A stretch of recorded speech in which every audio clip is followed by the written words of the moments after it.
Պարոն Հապետյան, կարող են գնահատել, որ ձեր կողմից այսօր ղեկավարող կառույցը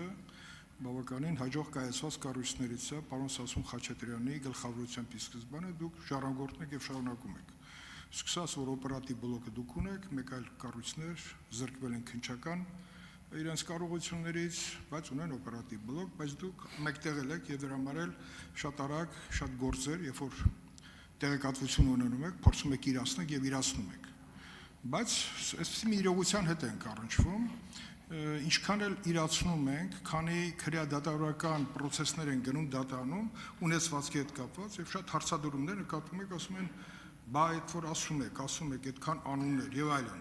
Այդ ունեցվածքը դեռ տնօրինվում է այդ մարդկանց կողմից։ Օրինակ Աղվան Հովսեփյանը։ Մի հսկա ցանկ դատանում էլ գնում է process, բայց ինքը իր Սարյանի հետ հսկա տան միջից դուրս է գալի, ճոխ մեքենաներով, հետո գնում է բյուրական։ Հասարակությունը դա տեսնում է եւ այսպես հարց առաջանում, պահանջարկը կա բացահայտումների եւ իրացման, եթե կոռուպցիոն դրսևորման արդյունքում փող է կուտակվել, անշարժ գույք է կուտակվել, դա օր առաջ պետքա ստանա իր առանձնացումը տվյալ անձնավորությունից, որը քրեադատավորական process-ներով պետքա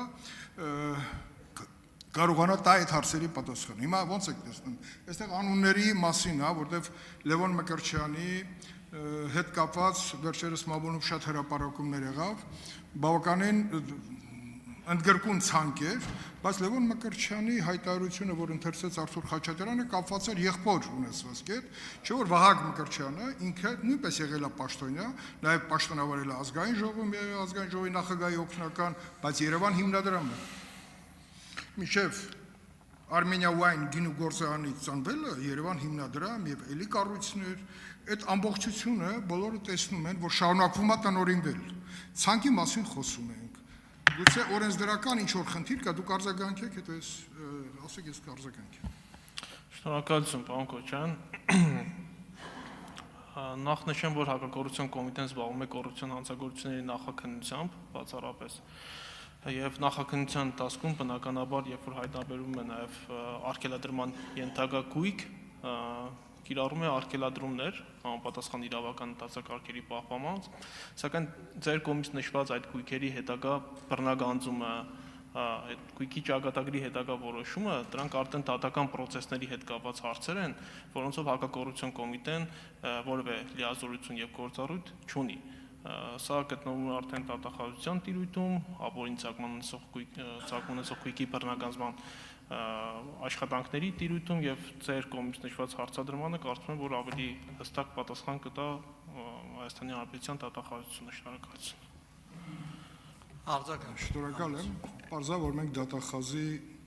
զեկույցը պետք է լսենք եւ բավականին հարցեր կտեղափոխեն արդեն դատախազության զեկույցի միջավայրում հարցադրումներ, դրանց պատասխաններ։ Ես հստակ հնչեցրեցի, դուք տեսնում եք ինչ որ իրավական կարգավորումներ, որտեղ դու հիմա ազգային ժողովում ենք, օրենսդիր մարմնում ենք, որտեղ եթե կան խնդիր, որ պետք է լուծվեն, որովհետեւ մեր նաեւ ընդդիմադիր գործընկերները օգտվում են այդ իրողություններից եւ ասում են, քանի դատանի որոշումը չկա, դուք այդ ցանկ անում եք, այդքան էլ համոզիչ չէ։ Հիմա այդ ամբողջը եւ հանրային պահանջը կոռուպցիան արմատախիլ անելու մենք ինչ լուծումներ միասնական պետք է, որ հանգրվանում են կանգնած, որովհետեւ լուծումներով մենք գրանք առաջ, որտեղ ել եմ ասում, խոսում ենք, բայց ասենք Սարյան փողոցով անցնողները կամ ֆակտորում հարցազրույց տվողները մեկ էլ նայում են Աղվան Գառնիկիչը առոք փառոք դուրս եկավ գնաց ունեց շատ լավ։ Երբ հավարտվելու այդ թատրոնը ունեցվածքի դեպի պետություն հանձնման։ Դա իմ ասածը։ Տեսնում եք տարբերակ, իհարկե շատ լավ գիտեմ, որ հակակոռուպցիոն կոմիտեն ունի իր գործառույթները, որը անում է եւ գնում է դատարան։ Շնորհակալություն, պարոն Քոչարյան։ Քանի որ տեղյակ եք հակակոռուպցիոն կոմիտեի գործառույթների մասին, ես ձեր նշած հարցադրմանը չեմ կարող պատասխանել որպես հակակոռուպցիոն կոմիտեի նախագահ։